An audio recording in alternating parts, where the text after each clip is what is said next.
খাসির মাংস কাটা মশলা কিভাবে রান্না করবেন চলুন দেখে নেওয়া যাক। দেখুন ভিডিওতে কত সুন্দর দেখা যাচ্ছে গোটা গোটা আদা, গোটা শুকনো লঙ্কা কী দিয়ে রান্না করেছি সেটা আপনাদেরকে বলবো। খাসির মাংসটাকে ভালো করে আমি ধুয়ে নিয়েছি, একটা পাত্রে জল ঝরাতে দিয়েছি। এখানে মিহি করে আদা কুচিয়ে নিতে হবে। আলু ভাজার যেমন আদা কোচানো হয় ওইভাবে আদা কুচিয়ে নিতে হবে, আর গোটা রসুন নিতে হবে। তেল গরম হয়ে গেছে, আমি আদা কুচিয়ে নিয়েছি, সেই আদাগুলো কোচা আদাগুলো দিয়ে দিলাম তেলের উপরে। দিয়ে দেব কিছু লবঙ্গ, দুটো তেজপাতা,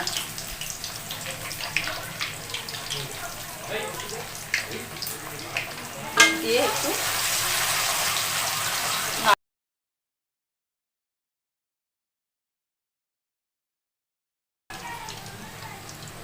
তারপরে কিছু কোচানো পেঁয়াজ দিয়ে দিলাম।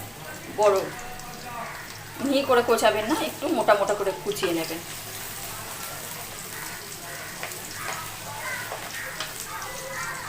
শুকনো লঙ্কাগুলো দিয়ে দিলাম, 6-7টা শুকনো লঙ্কা গোটা দিয়ে দিলাম।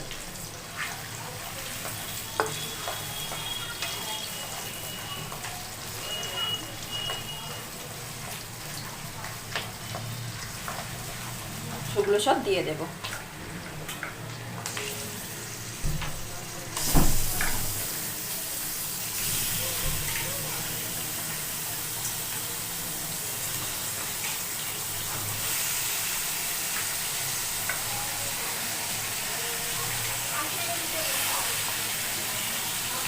দিয়ে দেব স্বাদ মতো লবণ।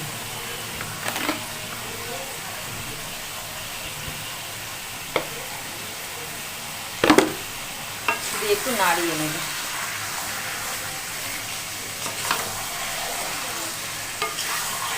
ভালো করে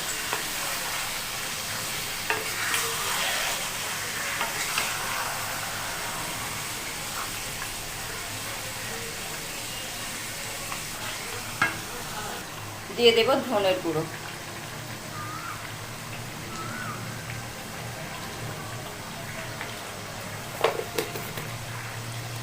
দিয়ে দেব 1 বাটি রসুন,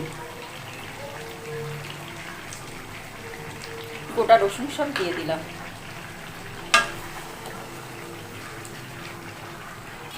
এলাচগুলো ঠুকে দিয়ে দেব। 4টে টমেটো নিয়েছে, 4টে টমেটো দিয়ে দিলাম। 2 খণ্ড করে টুকরো করে টমেটোগুলো দিয়ে দিলাম।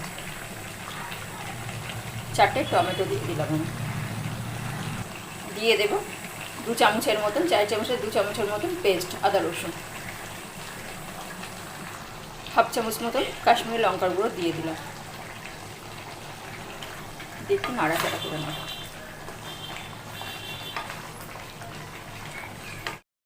দেখুন রান্নাটা প্রায় হয়ে গেছে। আমি এবারে এলাচগুলো ঠুকে উপর থেকে ছড়িয়ে দিলাম, দিয়ে একটু নাড়াচাড়া করে নেব। মাংসগুলো গলে এসছে।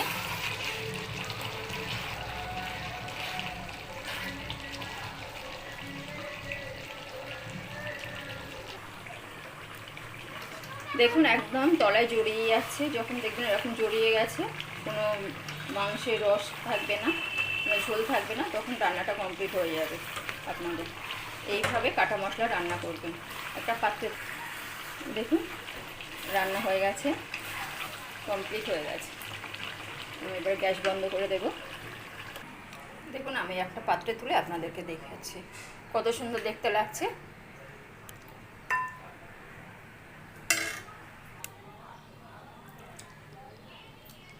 এইভাবে রান্না করবেন, তেল উঠে যাবে কাঁচের মতো।